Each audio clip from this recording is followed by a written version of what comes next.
प्रणाम आपको। यहाँ एक साधक का प्रश्न है कि गुरुदेव, मैं मृत्यु के बारे में कुछ और जानना चाहता हूँ। मुझे कुछ और जानना है, समझना है, तो आप मुझे कृपया करके बताएं। प्रणाम आपको और प्रणाम आप सभी को। यहाँ पर मृत्यु के बारे में जो मैं तुम्हें बता रहा हूँ, कोई ग्रंथ से लेकर नहीं बता रहा बातें। गरुड़ पुराण में ये लिखा हुआ है। गरुड़ पुराण में ऐसा लिखा है, वैसा लिखा है, वो सब मैं तुम्हें नहीं बता रहा। यहाँ मौत का जो अनुभव होता है, जो मुझे मौत का अनुभव है, मैं अपने अनुभव को तुम्हें बता रहा हूं। इसे ध्यान रखना। मेरा गरुड़ पुराण से कोई लेना देना नहीं, वो एक अलग चीज है। मृत्यु के बाद क्या होगा ये तो बाद की बात है, मृत्यु के पहले क्या होगा वो जरूरी है। तो इसीलिए गरुड़ पुराण को तो छोड़ दो।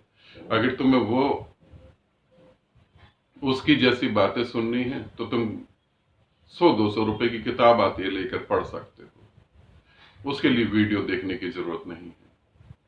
मैं जो तुम्हें बोल रहा हूं ये मेरा अपना अनुभव है।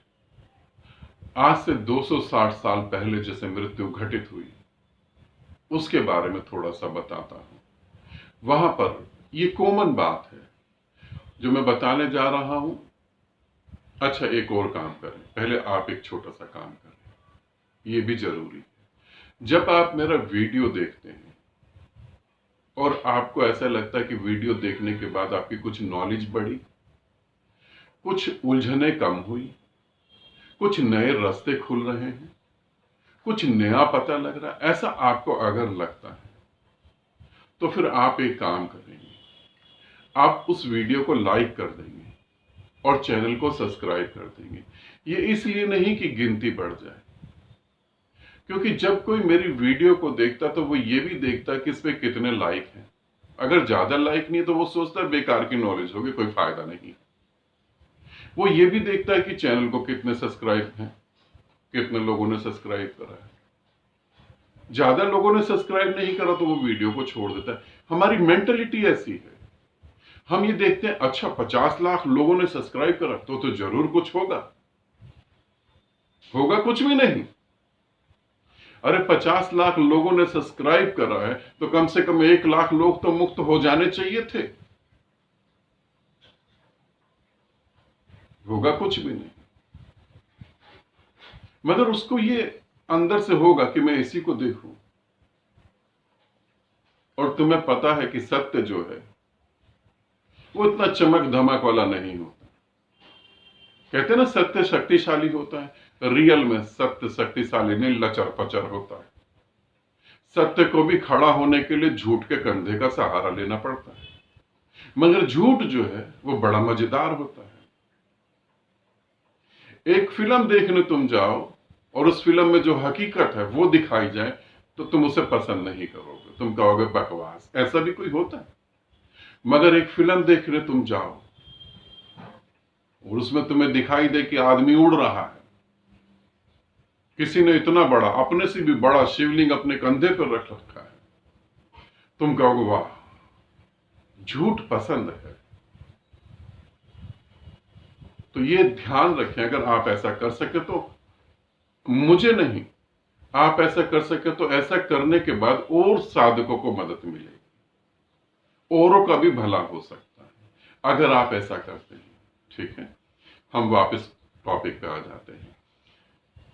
जब 260 साल पहले की बात बता रहा हूं, जब वहां पर मुझे संकेत मिले कि मृत्यु घटित होने लगी है, वो 260 साल पहले के साधक आज भी मेरे साथ हैं। और एक साधक मेरे पास, मेरे साथ हैं, उन्होंने बताया कि गुरुदेव ऐसा होने वाला है, मुझे भी ऐसा आभास हो रहा है। मैंने कहा मुझे भी ऐसा आभास हो रहा है, मगर मैं बिल्कुल स्वस्थ हूं। वहां पर उस समय एक वैद्य भी थे जो आश्रम की देखभाल करते थे। उन्होंने कहा नहीं नहीं, ऐसा कुछ नहीं है, तुम स्वस्थ हो, ऐसे कैसे मृत्यु घटित होगी। मगर जब 2-4 जनों ने बैठकर बात करी तो ये कंफर्म हो गया, मृत्यु घटित होगी ही होगी। सब कुछ ठीक चल रहा था, मगर 2 साल पहले मैं बिल्कुल स्वस्थ था, मेरी जबान लड़खड़ाने लगी, मैं बात करते करते साधकों के साथ तुतलाने लगा, मेरी जीभ लड़खड़ाने लगी। मैंने इसे मजाक में लिया। ये बात थोड़ी और आगे बढ़ी, फिर वो ठीक हो गई, मगर फिर वो दोबारा हुई और बहुत ज्यादा हुई। और जब देखा, वैद्य ने देखा, उसने कहा नहीं, शरीर तो पूरा स्वस्थ है, फिर आप ऐसे लड़खड़ा के क्यों बोल रहे हो? मैंने कहा हो सकता है जल्दी जल्दी बोल रहा हूं इसलिए लड़खड़ा जाता है। उसने बोला नहीं, मगर तब तक मेरे भीतर मुझे पता लग गया था कि अब शरीर छोड़ना है। और ठीक हालात वैसे निर्मित हो गए और शरीर छोड़ना पड़ा, क्योंकि उसके बिना कोई चारा नहीं था।